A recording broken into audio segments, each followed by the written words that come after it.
ప్రకాశం జిల్లా కనిగిరి నియోజకవర్గంలో వైసీపీ నుంచి టీడీపీలోకి వలసలు జోరుగా కొనసాగుతున్నాయి. కనిగిరి మండలం చాకిరాల పంచాయతీలో వైసీపీకి చెందిన 50 కుటుంబాలు టీడీపీలో చేరాయి. కేటీఆర్ టెక్నో స్కూల్ అధినేత కుందూరు తిరుపతి రెడ్డి ఆధ్వర్యంలో ఏర్పాటు చేసిన కార్యక్రమంలో కనిగిరి టీడీపీ ఇన్ఛార్జి డాక్టర్ ముక్కు ఉగ్ర నరసింహారెడ్డి 50 కుటుంబాలను వైసీపీ నుండి టీడీపీలోకి ఆహ్వానించారు. ఈ సందర్భంగా కుందూరు తిరుపతి రెడ్డి మాట్లాడుతూ, గత వైసీపీ ప్రభుత్వంలో చాకిరాల నుండి అత్యధిక మెజార్టీ ఇచ్చిన పంచాయతీకి కానీ ప్రజలకు కానీ ఎటువంటి న్యాయం జరగలేదని, ఈ ఎన్నికల్లో డాక్టర్ ముక్కు ఉగ్ర నరసింహారెడ్డికి పంచాయతీ నుంచి గతం కంటే ఎక్కువ మెజార్టీ ఇస్తామని అన్నారు. ఉగ్ర నరసింహారెడ్డితోనే నియోజకవర్గ అభివృద్ధి సాధ్యమని, అందుకు గతంలో ఆయన చేసిన అభివృద్ధే నిదర్శనమని వారన్నారు.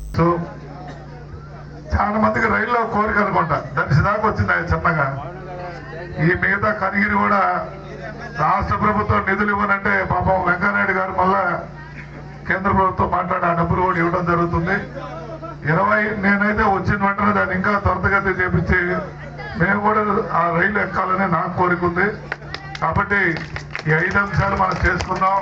ఇక్కడ స్థానికంగా ఉన్న ప్రతి విషయంలో ఈరోజు మున్సిపాలిటీలు కానీ పంచాయతీలు కానీ ఇంకా అభివృద్ధి చేసి అవసరమైతే మన కనిగిరి చుట్టుపక్కలన్నీ కూడా మున్సిపాలిటీగా మార్చి ఈ గ్రామాలు కూడా దాంట్లో కొంత తీసుకొని పారిశుద్ధ్యం ఇవన్నీ కూడా డెవలప్ చేసే విధంగా చేయాలని.